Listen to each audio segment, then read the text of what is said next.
BC bele bath 1 glass బియ్యం వేస్తున్నాను. కందిపప్పు 1 హాఫ్ గ్లాస్ వేస్తున్నా. ఇది ఒక 2 అవర్స్ నానబెట్టుకోవాలి.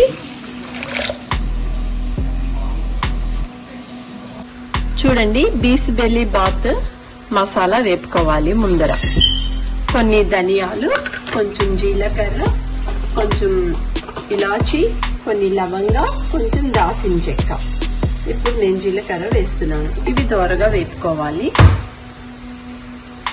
అట్లానే మిరపకాయలు కొంచెం ఇవి దోరగా వేగితే చాలు. ఈ మసాలా బీసీ బెల్లి బాత్ కి మసాలా మాట ఇది. అట్లానే ఆ మసాలాలో కొంచెం 4-5 మెంతులు వేసుకుంటే దాని ఫ్లేవర్ చాలా బాగుంటుంది. ఈ మసాలా వేగుతున్నప్పుడు కొంచెం కొబ్బరి కూడా వేసుకోవాలి. చాలా బాగుంటది. కొబ్బరి కూడా వేపుకోవాలి మాట. చూడండి, ఒక్కసారి కలిపించుకుందాం. ఈ పౌడర్ రెడీ అయిపోయింది, బీసీ బెల్లి బాత్ పౌడర్. ఇందులో కొంచెం పెప్పర్ వేస్తున్నాను అన్నమాట. పెప్పర్ కూడా వేసుకోవాలి. నా దగ్గర పెప్పర్.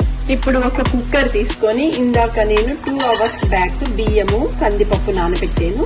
అది ఉడకబెట్టి పక్కకు పెట్టుకోవాలి అన్నమాట. దీంట్లో నీళ్లు వేస్తున్నాను. మెత్తగా ఉడకపెట్టేసుకోవాలి ఈ కందిపప్పును బియ్యము. ఇప్పుడు కుక్కర్ మూత పెట్టేసుకొని 4 విజిల్స్ వచ్చే వరకు రైస్ రెడీ అయిపోతుంది అన్నమాట.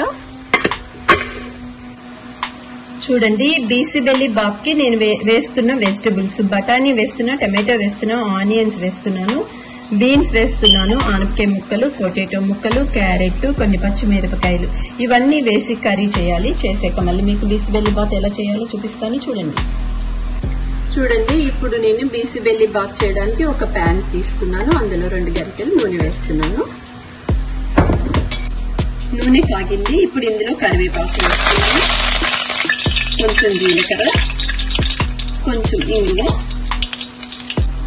1 స్పూన్ అల్లం వెల్లుల్లి పేస్ట్, 1 స్పూన్ కారం, కొంచెం ధనియాల పొడి. ఒక్కసారి శుభ్రంగా కలుపుకొని వేపుకోవాలి. ఇప్పుడు దీంట్లో నేను వెజిటబుల్స్ వేస్తున్నాను.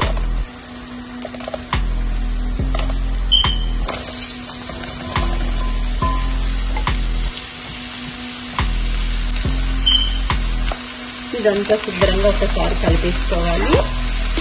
కలుపుకున్నాక కొంచెం నీళ్ళు వేసి ఒక 15 నిమిషాలు చిన్న మంటలో ఉడకాలి. చూడండి, బీస్ బెల్లి బాత్ కి రైస్ అంతా ఉడికిపోయింది. ఇట్లా మెత్తగా ఉడకబెట్టేసుకోవాలి. ఇప్పుడు ఇందులో ఉప్పు వేసేసుకొని శుభ్రంగా కలిపేసుకోవాలి. చూడండి, ఎంత మెత్తగా పప్పు అంతా కూడా ఉడికిపోయింది. ఇప్పుడు మూత తీసి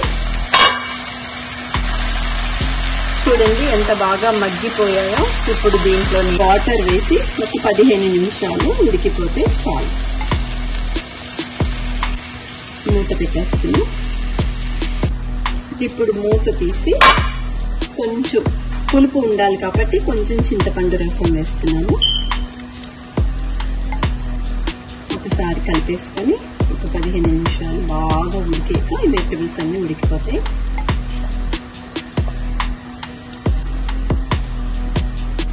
BC bele bath curry ready అయిపోయింది. చూడండి, మూత తీసాను. ఒకసారి కలుపుతున్నాను. చూడండి ఎంత మంచిగా చిన్న మంటలో వెజిటబుల్స్ అన్ని కూడా ఉడికిపోయాయి. ఇప్పుడు దీంట్లో పప్పు అన్నం ఉడకపెట్టుకున్నాను కదా, అది వేస్తున్నాను. చూడండి ఎంత ఈజీగా బీసీ బెల్లి బాత్ రెడీ అయిపోతుందో. ఒకసారి శుభ్రంగా కలిపేసుకోవాలి. చూడండి, అట్లా అంత ఈక్వల్ గా కలిపేసుకోవాలి బీసీ బెల్లి బాత్. ఇందాక నేను మసాలా పొడి చూపించాను కదా, అది వేస్తున్నాను. చూడండి, ఈ పౌడర్ తోనే బీసీ బెల్లి బాత్ ఫ్లేవర్ తెలిసిపోతుంది మీకు ఎంత టేస్టీగా ఉంటుందో.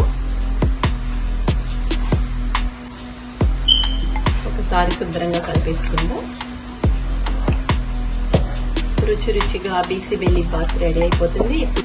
చూడండి, స్వచ్ఛమైన నెయ్యిలో వేపిన జీడిపప్పు, పల్లీలు, కొంచెం తాలింపు, ఇంగువ, కరివేపాకు, ఎండుమిరపకాయలు, ఆవాలు, జీలకర్ర.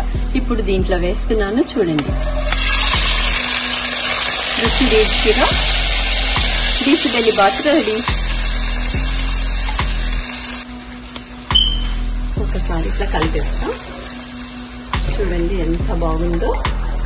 మీరు కూడా ఇట్లా ట్రై చేసుకోండి. హెల్తీగా ఇందులో అన్ని ప్రోటీన్ అంతా కూడా ఉంటుంది.